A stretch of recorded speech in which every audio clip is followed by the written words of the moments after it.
Hello. Hello, everybody. Hello, everybody. Oh my gosh. Episode 15, huh? Yeah, we'd like to start off this week with a question for you guys. Fen Nation, how we feeling? Oh. Aww. Here's the thing about episode 15. 15 was a rough one. Here's the thing about episode 15 is that it was recorded in 2 batches because you could tell because the audio quality changes. Yeah, because after the Fen scene, I had to take a break and I cried for an hour straight. And then we had to record. Did we record the next day or did we record later that night? I think we recorded the next day. Yeah. So we were both profoundly broken after that. Yeah. I needed to recover. Episode 15. We're a fun and normal show, and we don't regularly have to take breaks to cry while we record. Closer, we are a normal podcast. I don't think I've ever no, I cried after the finale, but that was like after we were done and I was alone in my bedroom. But also, I'm one of those trans dudes that T stole my ability to properly cry. So sometimes I need to just watch The Greatest Showman and just let it all out at a later date. But yeah, we got a lot of cool questions this week. Most of them are about Verity, which is what she deserves. Yes, but we wanted to talk about Fen first. Just kind of take it in order. Okay. Because we got 2 questions about Fen. Which Fen are? with a PH. Which are, okay. Yeah, we got 2 questions. We got asked, why did you have to Leonora us with Fen too? And... Oh, and what was the other one? The other one was, how does Kalessa feel about Fen leaving? So it wasn't about Fen with PH, but it's about that whole situation. PH Fen? Yeah.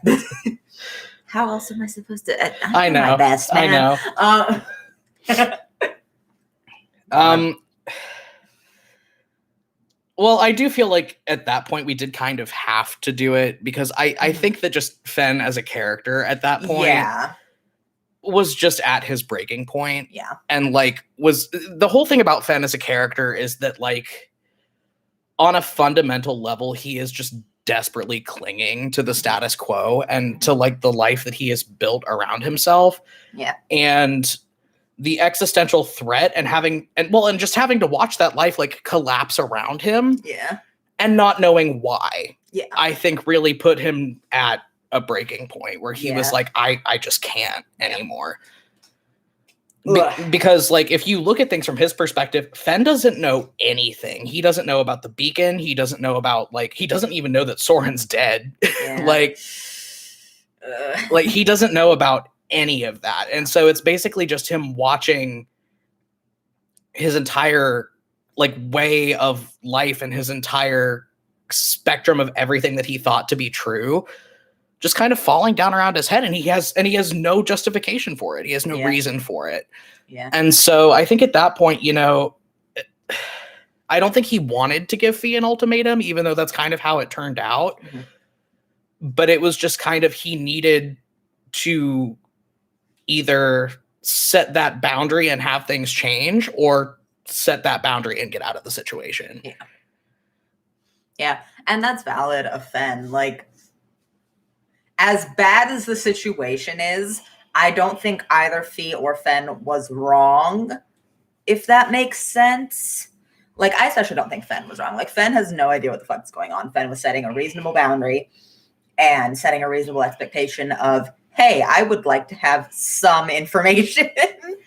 And Fee, because of her trauma and because of her own issues, couldn't give him that, which I don't think is wrong of her. No, and I mean, honestly, the conversation, I feel like the conversation that they had about that was very mature, and it didn't end the way that either of them wanted it to, but it was a very kind of open dialogue, which I think is a hallmark of Fee and Fen's dynamic, really, is other than this really recent development where Fee just wasn't telling him things. Yeah.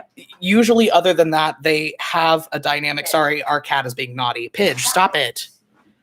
You have a cat tree. Stop clawing up the chair. You have 2, in fact. Anyway. Girl, help. Sorry. Girl, help.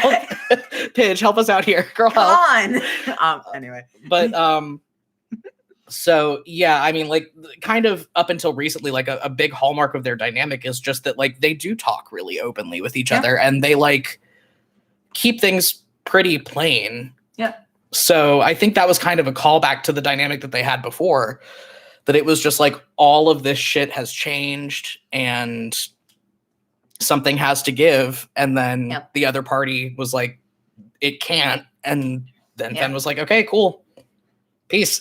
Like, like, it's very much a situation of like Fen with PH could only continue how they were going if there was no change to the status quo that their relationship formed in, if that makes sense. Yeah. And there was no way to go about not having that status quo change because of who Fee is fundamentally as a person. Well, and also, like, another thing that Fen just doesn't get is that, like, a big part of the reason that she wasn't telling him things was because it would have pulled him directly into the line of fire. Yeah. And she had already watched people die. Yeah. Like, because of it. So, and I mean, like, and again, because of who Fen is as a person, as like a very protective person, and as somebody who really just prioritizes like protecting Fee and keeping her safe, like that was just something I feel like even if she had told him, that he couldn't have really parsed it out. Yeah. And I think it was very much, like I've said it before, and I said it in the episode, Fee does not expect people to pick her in difficult situations because of her own trauma.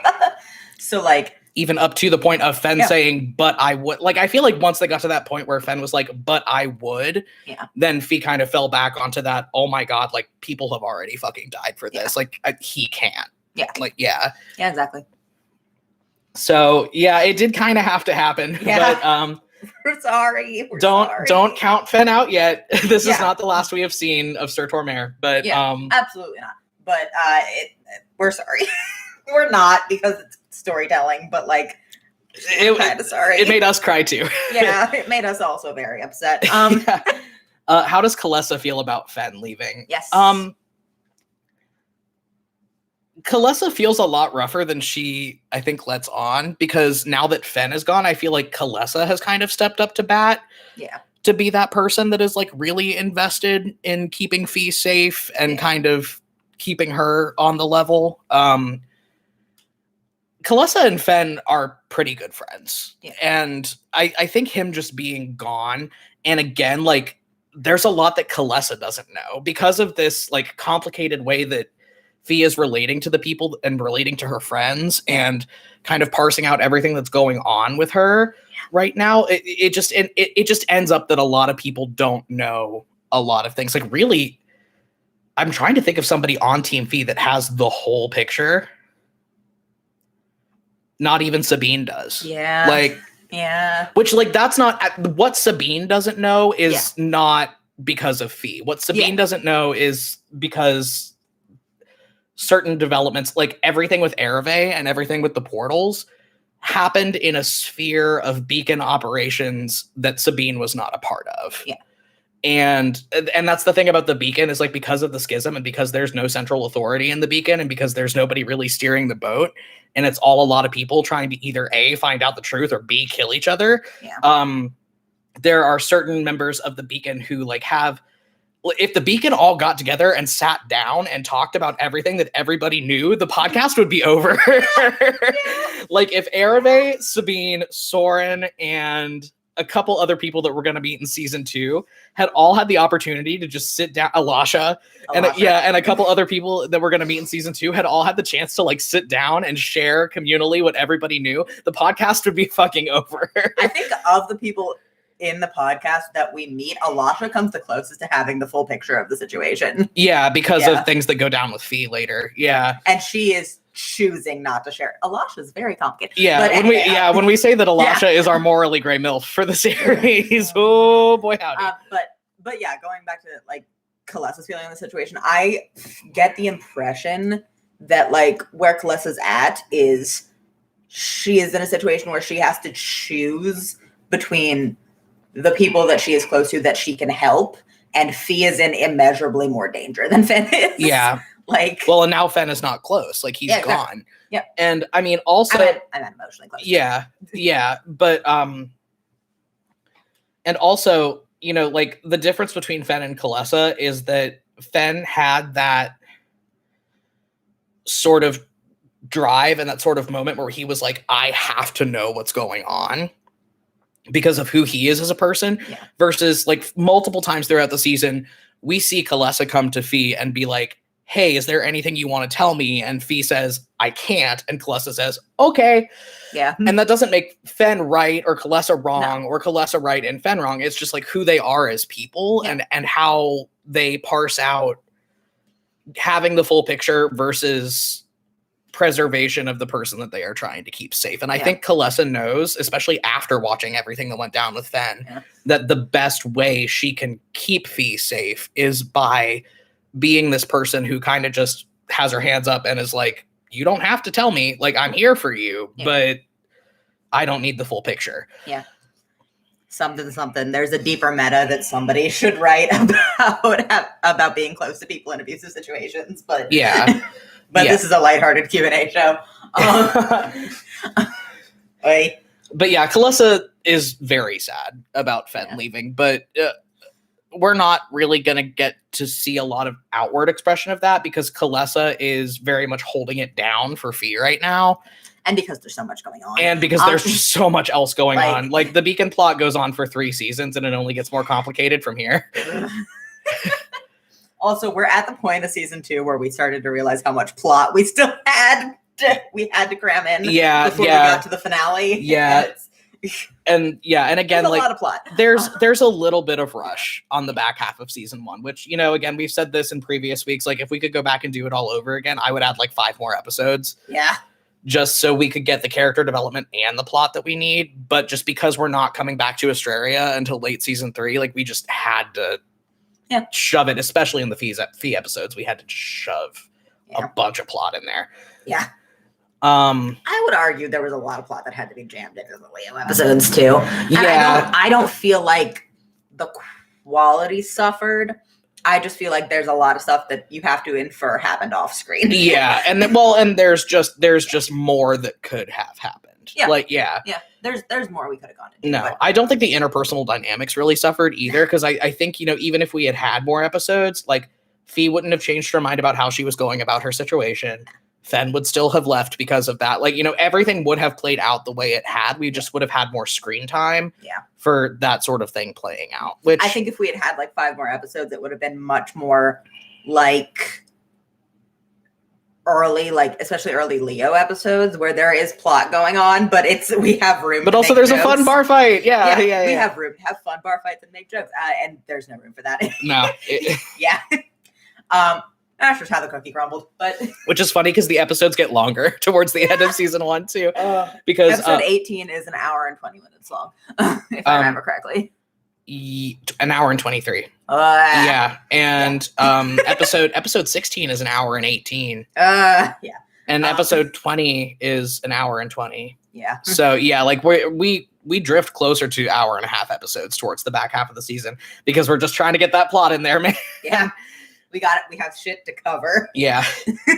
There's a lot of stuff to cover before we got to the finale, just because of the plot of season 2. Yeah. Doesn't leave room for it. Yeah. Kalessa feels shitty, but you're not going to see her say anything about it. Yeah. Okay. So let's talk about Verity. This isn't exactly a question, but in the next Q&A, can you talk about Verity? And then we got to have several actual questions about Verity. What's Verity's big 3? She is an Aquarius Sun, Leo Moon, Pisces Rising. Yeah. And I love that about her. And that should be on the website. I don't know if my wife has updated it yet, but yeah. Chelsea is very generous and updates the website for us. But if things aren't up on there, leave her alone about it. She's got other stuff going on. She just got a new job. She's actually at work right now. Yeah. What's Verity's class and subclass? She is a Circle of Stars Druid, which is one of the new subclasses from Tasha's Cauldron of Everything. Yes. It wasn't an Unearthed Arcana class, like way back before that. Yeah, but then it got reworked for the actual source book. And yeah. Related to that, we got a question. Why Verity Constellation? Circle of Stars. Yeah. It's she has an ability called Starry Archer. It's actually, I love the starry form option on Circle of Stars. Yeah, I think it's really so good. cool. It's really good. Basically, what you can do is you can burn a use of your wild shape, and you aesthetically get a constellation superimposed on your body. Yeah. And there are several different forms you could take. There's Starry Archer, which is the only one we use for Verity in season 1, I think, which lets you do a ranged spell attack as a bonus action on every round, where you can do 1d8 plus your spellcasting modifier damage as a bonus action every round. Bonus action every single round. And it's ranged. Verity. Verity. I love and there's so much. There's Starry Form Dragon, I think, which is the one it gives everybody. No, Verity doesn't turn into a dragon. Yeah, but no, Verity doesn't go like Dupree from Taz Balance. It's fine.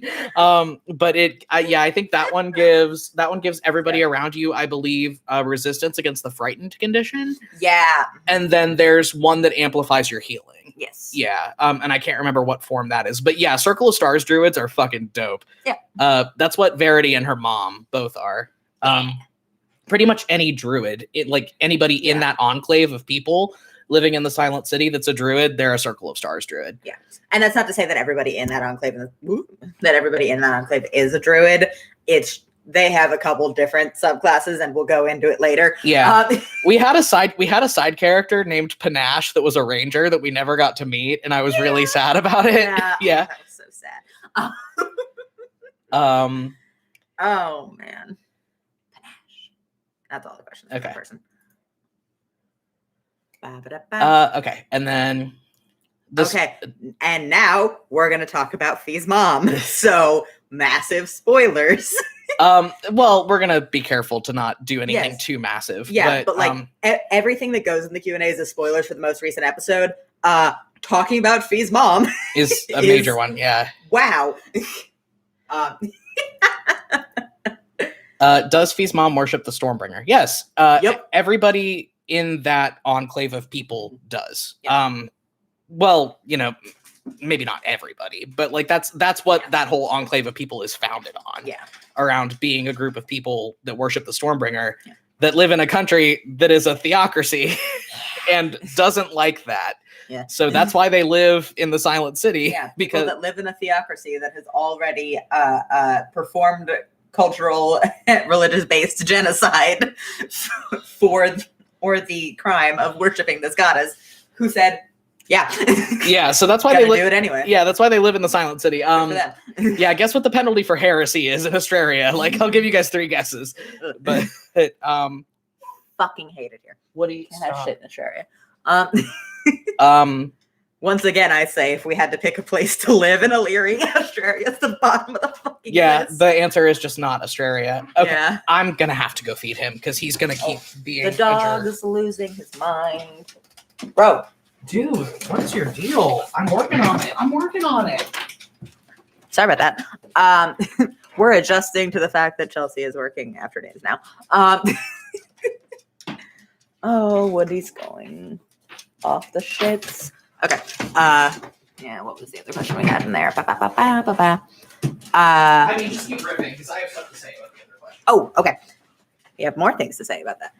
But yeah, and we go into it later of this isn't a real spoiler. The Enclave is not the only worshippers of the Stormbringer, but that is what that Enclave is founded upon.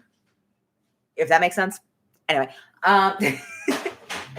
and we go into that later, and obviously we already know that Fee's understanding of her relationship with the Stormbringer is separate from whatever's going on in the Enclave, and it gets very complicated later in ways that I cannot elaborate on without breaking shit wide open. Oh my god. Sorry, our dog cries like he is having violence committed upon him when he doesn't have food yet for some reason. He's whining. Anyway, but yeah, we go into the fact that Fee's mom does worship the Stormbringer, we go into different ways of understanding worship of the Stormbringer, like throughout the podcast. A large part of the podcast is just, religion is very deeply personal. No two people are going to do it the same. Okay, sorry. Yeah. The beast has been satiated. Yes. He cries like he's being murdered. He's just hungry. He's just hungry. We feed him the proper amount. And he gets very nice bougie dog food, too. But yeah, so that was our whole question about Fee's mom and the Stormbringer. Can you tell us anything else about Fee's mom? Yeah. Yeah. And the next question was, will we find out more about her and when? We're not going to tell you when, but yes. Yes. Yeah, we learn a significant amount more about Fee's mom. Yeah. Her name is Allure. Yeah. She is also a sorcerer. Yeah. I don't want to say I'm worried about this because I think we make it pretty clear, but Fee has kind of been told her whole life that her mom is a piece of shit. Yeah. And has a very... Oh, Allure is spelled Allure. Yeah. As in the word, the allure of something. Yeah. Yeah. Like alluring. Yeah. But yeah, I think Fee has been told her whole life that her mom is kind of a piece of shit and has kind of a preconceived notion about that. Mm-hmm. I think it pays to mention that the person that told Fee that her mom was a piece of shit was... Woody, don't even think about it. Was he going for the food? He was trying to jump up on the table. Okay. He's stupid. Anyway, I just saw him in the camera. But yeah, the person who told her that was her mother's abuser. Yeah, big warning for every time we talk about Allure for grooming. Yeah, well, people from that enclave, you see Verity mention it briefly. She says, I'm 100. That's when everybody else leaves. Yeah. They have something that we kind of pulled from the idea of Rumspringa, which is a thing in Amish culture where if you're a kid, you get to go out and live in the real world for a year. Yeah, and usually you come back because you have no idea how to function if you're not in your community. Yeah. So the age when people leave that enclave to go out and kind of do that real life experience thing is 100, which is the Elven equivalent of 20. Yeah. Allure was 20 years old and got involved in a relationship with somebody almost twice her age that had a huge power imbalance over her. Yeah. And was naive because she grew up in the fucking woods and thought she was in love, and things broke really bad for her. She is Fee's mom is also a victim. She's not a piece of shit. And we try to make that very clear when she does show up, but also her appearance is colored by Fee's understanding and the fact that it was not her fault, but she very much did willingly hand her child over to someone that she knew was an abuser.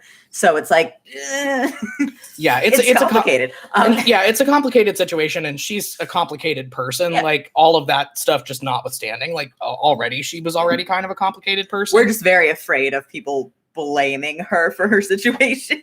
When she got involved with someone that was almost twice her age that had a huge power imbalance over her and didn't know what to do because she had no support network. Yeah. Yeah. I think we said on the website that Moreland's 600 something. That would make him...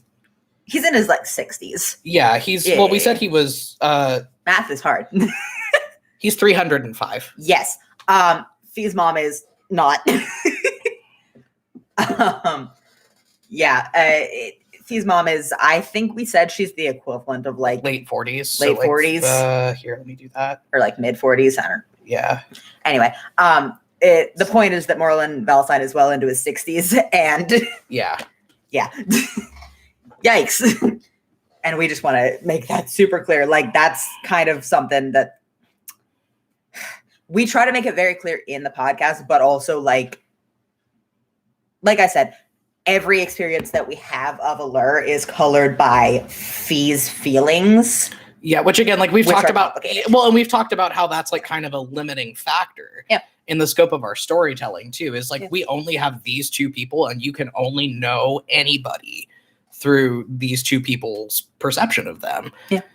And that's, yeah, I mean, like that's hard to parse out, and it's hard to get the full picture of a story when because like we do our best. Yeah. But yeah, Fee's mom is also a victim. That's that's the the most important takeaway. thing about her. Well, not the most important thing about her. Well, not the most. No, I'm saying that that's the thing that needs to be the most taken to heart. Yeah, that's the thing that people need to that we need to make sure people are taking note of. But like, yeah, I'll say one other thing we could say about her is that she does not live in Australia anymore. Nope. Yeah, she is alive though. She's not dead. She's alive. Yeah, she's fucking thriving. Yep. Yeah, she's having a great time. Yeah. Okay, and then that's yeah. Oh no, we had these other ones. Yes. Okay. It seems like most of the people in the Silent City Enclave have virtue names. Can you expand upon that? I thought that was just a tiefling thing. So, sorry, we got a question in the chat. Yeah, Oler's alive. Yeah, she's fine. Yeah, we make that very clear also in the actual show, but like, she's alive. She willingly gave Fee up. Yeah, and that sort of is what complicates their relationship. But yeah, the fucking virtue names. There's a lot to unpack about the virtue names. But yeah, everybody to clear that up, everybody pretty much in that enclave of people does have a virtue name. Yeah. We took it out of the context of it being a tiefling thing because we thought it was cool. Yeah, we just thought it was interesting. And like, it's very much meant to play off. I'm trying to think of this. It's very much meant to be like kind of a red flag as far as like Fee's experience. And like, here's what I will say. It is very much meant to be like something that that is kind of, sorry, I was looking at the chat. That is kind of a red flag for Fee, because Fee, as far as she knows, Fee's dead name is not a virtue name, and it is very much a cultural marker that she was not raised with and intentionally was not raised with. And that's something that we go into more later. Well, because it would have been a huge tip off. Yeah, it would have been a huge tip off. Like, it's a lot. But like, yeah, everybody in the Silent City Enclave has a virtue name. And those names are kind of amorphous too. Yeah. So like culturally, again, like that's one of those moments where I wish we had like one more episode, so we could have spent like a whole episode in the Enclave, like finding out a lot about the cultural building stuff that I did. Blows a kiss to the Silent Cities for panache. Yeah. But yeah, pretty much everybody there has a virtue name, but it's also culturally it's very open to change. Like if you decide at any point that you want to change what virtue your name is, I'm gonna go ahead and tell you guys now, we meet a character in season 2 who grew up in the Enclave, and her name is Defiance now, but it wasn't always. Yeah, Defiance is gonna be fun. Defiance is a lot. We're gonna have fun with Defiance. Oh my god. But yeah, it's very open to like Verity, for example. If Verity decides one day that she wants her name to be Wrath, I don't know. Like, but like that's something that's culturally accepted within that enclave, is like, you know, you have a virtue name, but as you grow and as you change, that virtue can also shift. We got asked if Defiance is trans. You can interpret Defiance as trans if you would like. You can do whatever you want. We're not going to make that explicit because Defiance is a villain. And she's a real piece of shit. Yeah. Like, we are very intentionally not purposefully coding any of our villains as trans.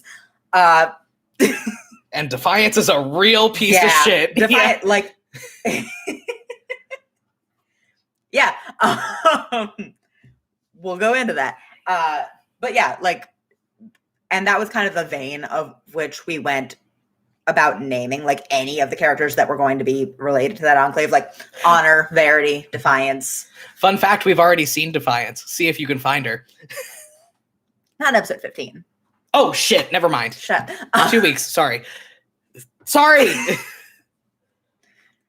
Sorry, we are in a production crunch trying to get the rest of the episode. Everything is a blur right now. Yeah. Everything is a blur right now. I'm so sorry. Such is life. I'm so sorry. Yeah, guys, we're total Yeah, we're big fancy professionals. Yeah. We know exactly what we're doing. Yeah. Sorry, guys. It's okay. I missed the Defiance cameo, so maybe everybody else will too.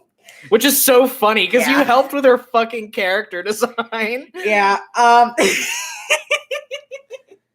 we'll talk about that in 2 weeks. Yeah. Yeah. We'll talk about it. But yeah, like whenever we went about the names of Honor, Verity, Defiance, Panache, Adore, Allure, it was very much trying to go on that vein of virtue names, and because it is a clear, culturally unifying signifier.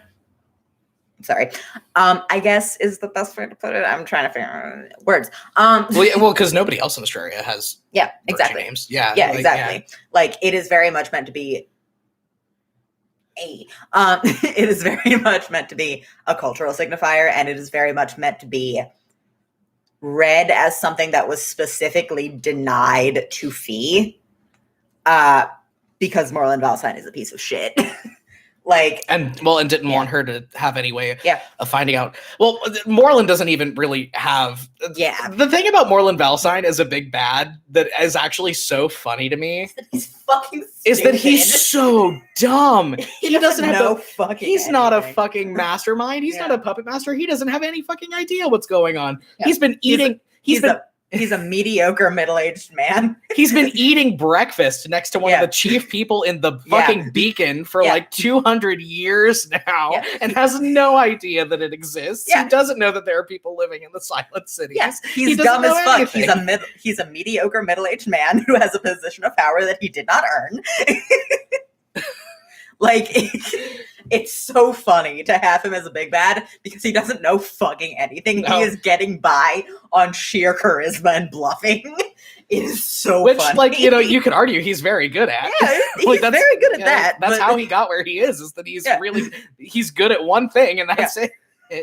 Yeah, but like, it is very funny to have him as a big bad because everyone around him knows more about the situation. Especially than he like does. the dynamic between except like one specific part of it yeah. that is only information for him. Like everything else, everybody else knows more about him, especially Alasha, which is very funny. Well, and that's, I mean, Yeah. and we'll get into more of this later, Yeah. but like, that's why I love Moreland and Alasha's dynamic so much because Yeah. Alasha just gets to talk as much shit to the man as she wants to because she has so much dirt on him. Yeah. It's one of the best dynamics of the show. Alasha It's can just- do whatever the fuck she wants because she has more Yeah. dirt on Moreland Valentine than anybody Yeah. else in the show. Alasha Dakaran has gone through her life getting her fingers in every single pie.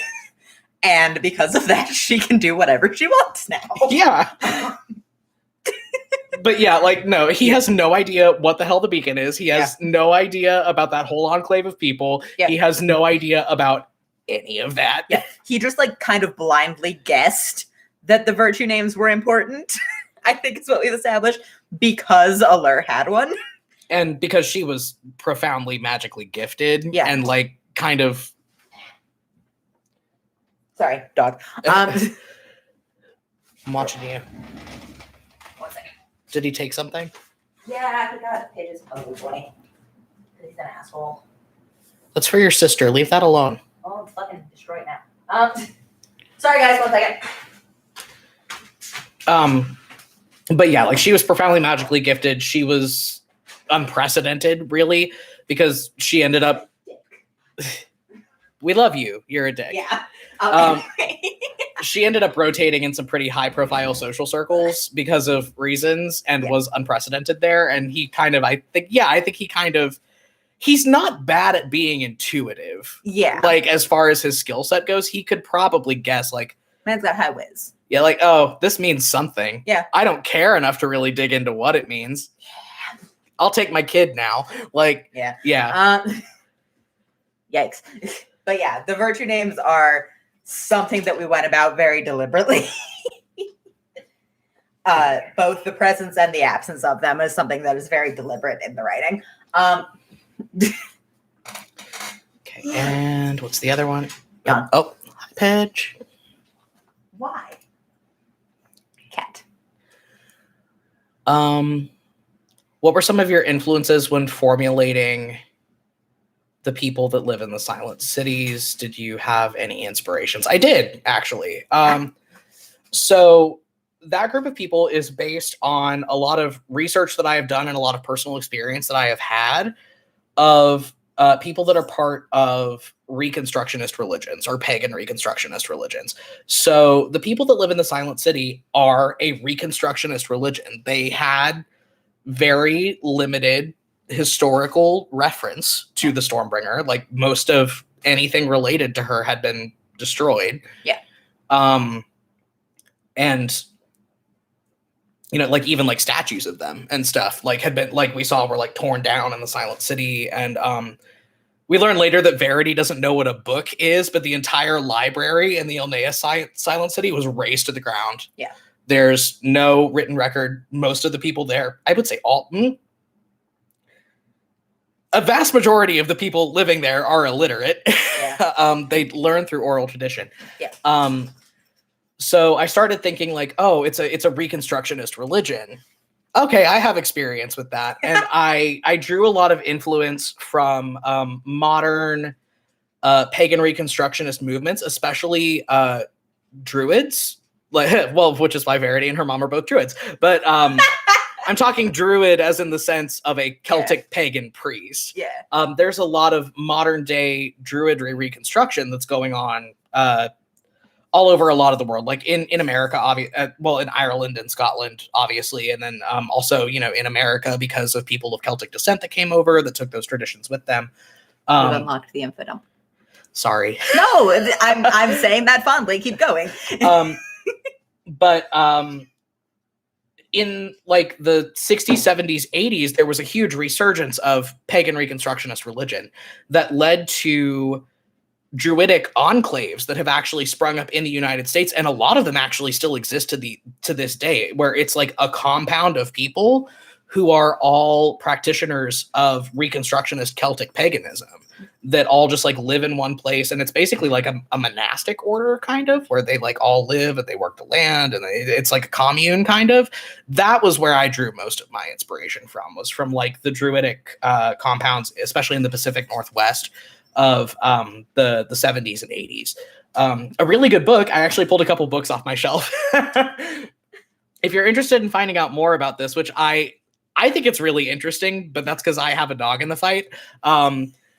But a really good book to read about this, if you're interested in it, is Drawing Down the Moon by Margot Adler. I recommend you get one of the newer editions, because this book was written in 1979 and it's been updated, and a couple new editions have come out since then. But it has a lot of information about like those groups of people and like their cultural practices and how they came about. Another really good one is The Black Arts by Richard Cavendish. It goes a little bit into pagan Reconstructionism and stuff too. But yeah, designing that enclave of people and how their culture worked and how they worked was basically like my love letter to pagan Reconstructionism. Well, and the thing about Reconstructionist religion too is that, and I illustrate this in that Silent City episode in a way that you guys won't realize until season 2. But the thing about Reconstructionist religion is that inevitably you're going to get something wrong, because you're trying to build something on a foundation that has been purposely destroyed. Yeah. Which is what happened with like Irish paganism and Celtic paganism, is it got purposefully destroyed by the Catholic Church. You know, like the church in general. We did a lot of religious design for this campaign. The religious design of this campaign is what happens when you leave the task of world building to a pagan with Christian religious trauma and someone who is raised agnostic by a pagan and is currently converting to Judaism. Like, this is what happens.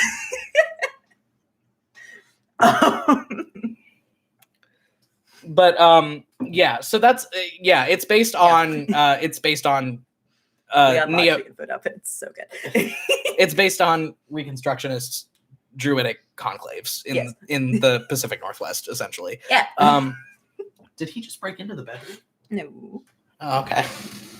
Sorry, our animals are being so loud. Yeah, I they're don't know if you can hear them, but they're like running around. losing it. Y'all good? All good? I think Pitch got into the catnip again. Anyway, but yeah, like we've both taken our hands at like a lot of the religious design. What I have tried to do with some of the religious design doesn't really come up until season 2. But life. But yeah, it's something that we've put a lot of thought into, and a lot of that will probably not be fully explored in podcast because that's the nature of world building, is that you just have to have stuff that never shows up. Yep. That's why we have this show, because I feel like if we don't share it, we're gonna go nuts. Yeah, literally. Yeah, that's the nature of fiction, is that the thing about fiction is that it's like building a house. You're never going to see the foundation, but if it's not there, everything just kind of falls apart. Yeah. Yeah. Okay, and I think that was the last one that we had. Yes. Okay, dope. Okay, open question time, everybody. Yes. Drop them in the chat. Oh, bad. But yeah. It makes me so happy that people like Verity. Yeah. I've been sitting on her for so long, and she's so good. I said something mean about Verity while we were recording episode 15, and the betrayed look that he gave me for being jokingly mean about Verity was just so funny. Overwatch shirt Barry real. Did you see the? I haven't played Overwatch in a year and a half, dog. Yeah, just got the show, or just got the shirt. Oh yeah, we already did say Verity's big 3, but we got asked again by someone who missed the beginning of the show. She is a Aquarius Sun, Leo Moon, Pisces Rising. Yeah. Neat. Verity's so good. We are really glad that everybody likes Verity. I was really afraid that people were going to be mean to her. Vibing. She's just fun. She's having a good time. Oh, yeah, she is a comic relief character, kind of in the purest sense of the word. Like, I mean, she does. Well, I was about to say she has hidden depths, but she doesn't really hide anything. Yeah. She's got a lot going on. Her depths are very on the surface. Yeah. Well, I mean, like she makes her motivations very clear. Like even in that argument with her mom, where she would what Verity kind of wears her heart on her sleeve, like which I think is kind of why I wanted someone like her on Team Fee so bad, because nobody the fuck else on Team Fee. No. And so like Fee's experience with that, well, I mean, you could say that Verity wears her heart on her sleeve. Ereve is very plain with her motivations. Yeah. I am reticent to say that Ereve wears her heart on her sleeve. No. Ereve doesn't wear her heart on her sleeve. She just doesn't care to obfuscate. No, she doesn't have time. She doesn't give a shit. It's fine.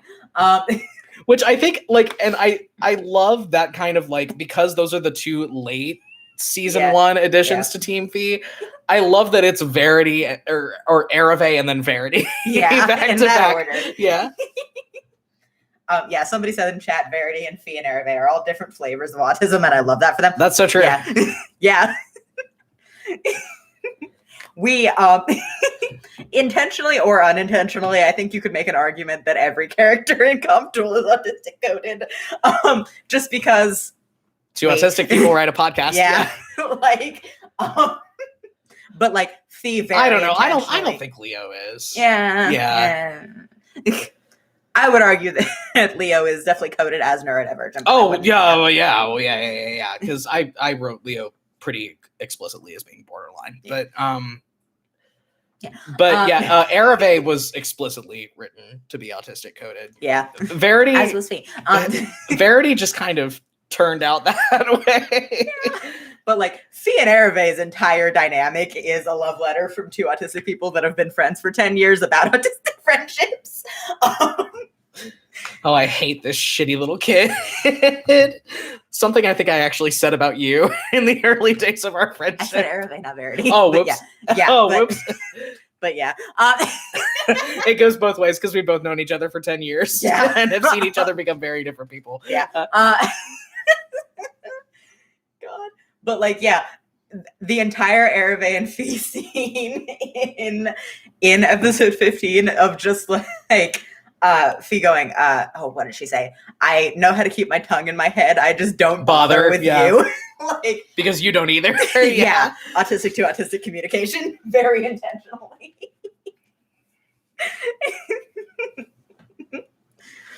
Yeah. Fee really said, hey, I don't bother having social skills with you because you don't have any ever. I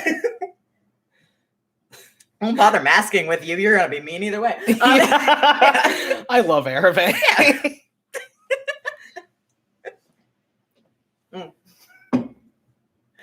Oh, man. But yeah, that was done very intentionally. Yeah. Well, and like I didn't expect them to have the dynamic that they did so quickly because I think there was a part that got cut out of the recording of like it was either 15 or 17 where I looked over at you in the middle of recording and I went, oh no, they're gonna be best friends. Yeah. I think it was after that scene. Like, yeah, they're inseparable now. Oh man. But yeah, like that, the fact that a lot of the characters are written by autistic people, or the fact that all the characters are written by autistic people, colors their characterization in some very recognizable ways. Yeah. It's also probably why Ravain and Zed get along together. Autistic to ADHD communication. Yeah. Well, we don't really see that much. Like I don't dispute that Ravain and Zed do get along famously, but we don't really when we get to see them interacting. Yeah. Oh man. I am still thinking about episode 14 and just Come on. But yeah. And then there's Mia. Yeah. Whatever the fuck Mia's got going on. And whatever the fuck Mia's got going on. I love Mia. I do love Mia. And like, the fact that so much of their future Days of Future Past character development shut up has shaken out the way that it has. Yeah. And was done like after, was it after 14? Because I think we had figured that out by 16. Yeah. Mia's got a lot going on. And we'll figure out why they are the way that they are. We're just riffing, by the way. Everybody keep feel please, free to drop ask questions in the chat. But we're just riffing. It has been fun to do the transcripts because that's what we're doing with our big production crunch right now is we're getting all of the transcripts and all of the playlists done so we can just put shit out. All of the editing is done. We just have to.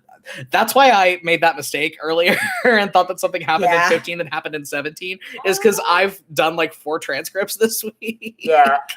Like we've done so much of the rest of the work for season 1 just so we can have a clean slate before we start recording season 2. It's anyway. More about Mia. One thing that's fun about Mia is that when we've been doing the transcripts, our auto transcriptor, because we hates them. We got to 15 and we like got to the point where our auto transcriptor is a lot better about the words. Episode 15 is when we got this mic. Yeah, because episode 15 is when we got this mic, and for some unknown reason, it hated our old mic. Because our old mic was a $30 condenser mic. Yeah, that sucked. Yeah. But it's been very fun. Of like things have been almost word perfect, except for Mia Sondis. We've joked that our auto transcriptor only knows transatlantic accents because every time Mia says something, it's just like, I don't know what that is. It doesn't know how to process Mia using the word well. Well, it says whale, like the ocean animal, every time. But Mia's very interesting. Mia's been around the world, and there's a lot of things about Mia that are spoilers. They're just chaotic and they just like to fight. They're just having a good And time. party. And party. They like to fight and they like to party, and that's it. Yeah. And that's all that we can tell you without spoiling the plot of the series. Does the Enclave know who Kimmerl is, or just the Stormbringer? Yes. Yes. Yep. Yep. Knowledge of Kimmerl is pretty ubiquitous in Ashurian society. Because like you can't really it's like a theocracy. Yeah. like they are outside of main Ashurian society, but like they know why they need to be. So that would require them knowing who Kimmerl is. So, yeah. Like there's no real escaping the Church of Kimmerl. They just kind of, especially because they send people out to like experience the outside world. Kimmerl's kind of everywhere out there. Kimmerl's kind of everywhere. Like they cannot escape the knowledge of Kimmerl because they. That's a sentiment they share with Leo. Leo would love to escape the knowledge of Kimmerl. As would Mia. As would Mia. Oh my god. Oh, Mia's so tired of Kimmerl. That's one thing we can tell you about Mia Sandus. They're fucking sick of that bone man. Tired. They are so tired of Kimmerl. Like they work for him pretty explicitly, but they are so tired of him as a person. Tell us more about Verity, from someone who was not here at the beginning and didn't hear the Verity info dump. Verity is vibing. She's having a good time. She's just having a good time. Verity's a Circle of Stars druid. She is pretty prominently powerful. I think she has a couple levels on Fee at this point in the season. Yeah, she's pretty virtuosic with her druidic magic. She is a prodigy. Yeah, she is a prodigy, which is, well, and she's her mother's only child, which is why her mother was, like, not going to let her go with Fee. I think she also has the highest whiz of anyone on Team Fee. Yep, she has max whiz. Yeah. Mm-hmm. Yeah. We very much like to play with the difference between a high whiz stat and a high int stat. Well, yeah, Verity has max whiz and she has -1 to int. Yeah. And she can't fucking read. That about her. I love her. That's another thing. Yeah, Verity can't read. She can only do math in terms of astrology. I think she's pretty good at math because you have to be pretty good at math to do astrology well. But she can't read. Yeah. She's very wise. She's very good at like interpersonal. I'm trying to figure it out. She's very good at like figuring out interpersonal stuff and like reading the room. Like she's very emotionally intelligent. She just has low social skills and well, because she grew up in the woods. Yeah, and low int. Verity is very. First and foremost, Verity is very kind. Yeah. And she's very sweet and like very forthcoming with that. And being around Fee was kind of a wake-up call because that was the first time in her life that somebody didn't want a hug from her. Yeah. It's the first time in her life that she tried to hug someone and they were like, I instantly don't like this. Yeah. Well, especially because Verity, I think, grew up in a very like, it's been implied that the Enclave was very close-knit and very nurturing. Well, and also very low on personal space too. Because remember, I said that Honor got like way up in Fee's face and was like, "Hello." Yeah. So like culturally, that Enclave of people is like they don't really do personal space. They're just kind of up in each other's shit all the time. Oh man. Somebody said thinking about a Mia gender playlist. Mia's gender is Blood by My Chemical Romance. That's it.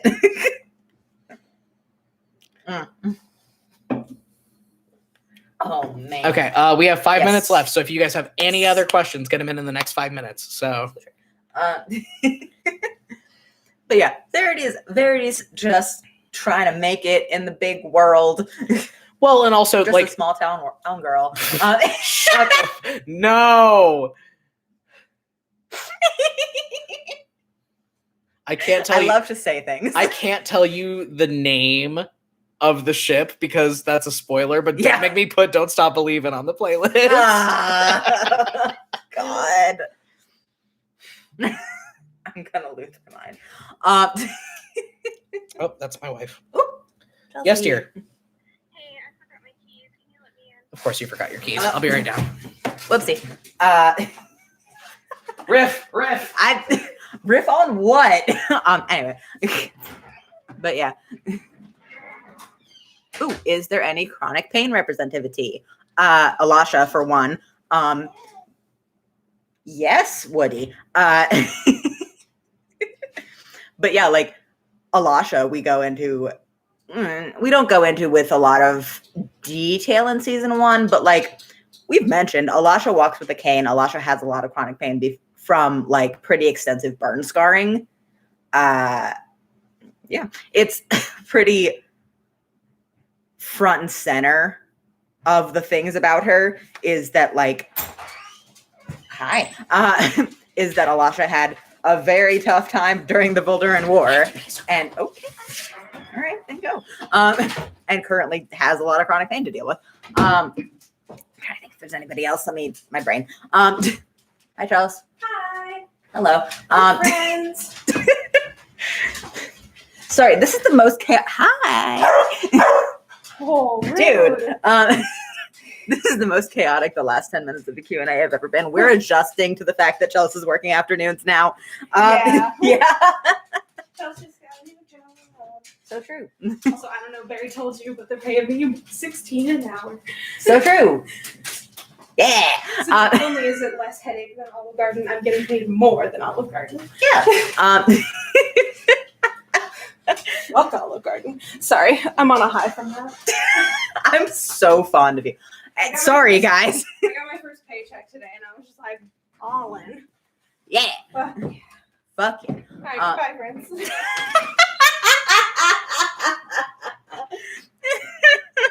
Been a day. So true. I love Chelsea. Anyway. But yeah, Alasha, I would say, is our most up front and center chronic pain representation. The issue with trying to do physically disabled representation in a fantasy setting is we didn't want to catch flack about like, oh, well, they have magic. Why didn't... at least for me, that was a concern of like... Sorry, guys. Yeah, at least for me, that was a concern of like this narrative in fan spaces that crops up a lot, and I'm saying this as someone who is physically disabled, of like, well, in a world with magic, why aren't people getting fixed? And we didn't want to deal with that. So I would say, as far as like physical disabilities go, Alasha is the most upfront and center representation of that. No,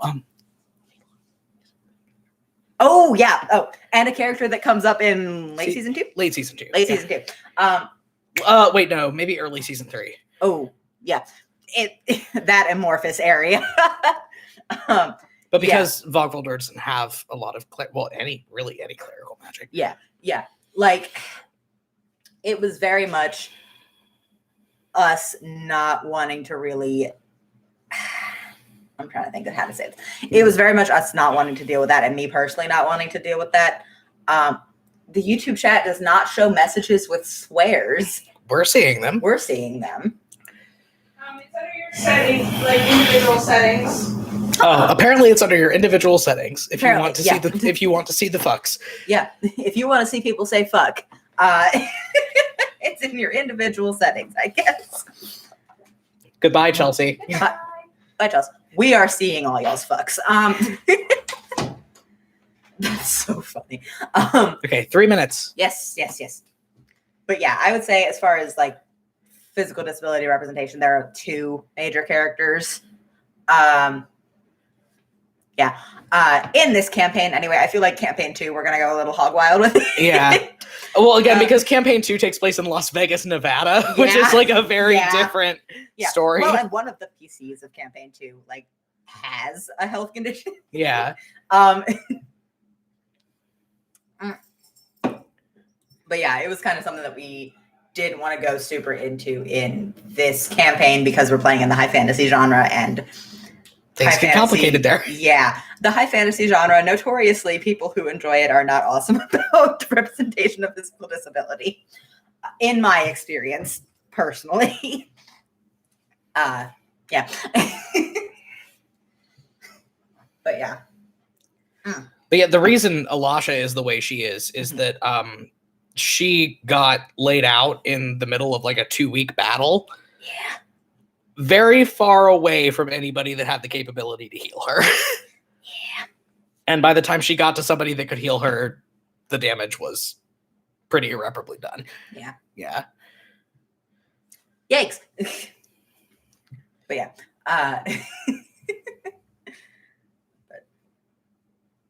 But yeah, we have a little more fun with that in campaign 2, just because that's the real world.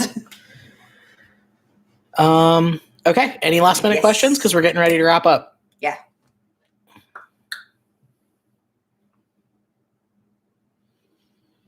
And YouTube censors fuck in the live stream chat. That's so funny. YouTube says you can't say fuck. Is this because of the kappa thing? Like, is this why Verity's so cool? Yeah. Vibes. Verity's really good. We're so glad everybody loves Verity. Verity's Verity's cool because she was raised. Verity's cool because she was raised in a hippie commune. Yeah. By a neo-pagan, fantasy neo-pagan high priestess, and also like probably has like 3 dads and 4 moms. Yeah. That's why Verity's so cool. Yeah. Verity's so cool because of the absence of cultural Christianity. Fantasy cultural Christianity. You gave us an astrology character. How could I not like her? She's great. She's great. Okay. All right, we're going to go ahead and wrap up We're for the gonna wrap evening. it up. This was fun. Sorry for accidentally dropping episode 17 spoilers because I thought that they were in 15. I'm going to go do more transcripts now. I hate my life. Yeah, and I'm going to format all of our transcripts. But after we finish, we only have one more to do, and then we're done. Yes. Well, we have one brief re-record to do, but yeah. Okay. Farewell, friends. Farewell.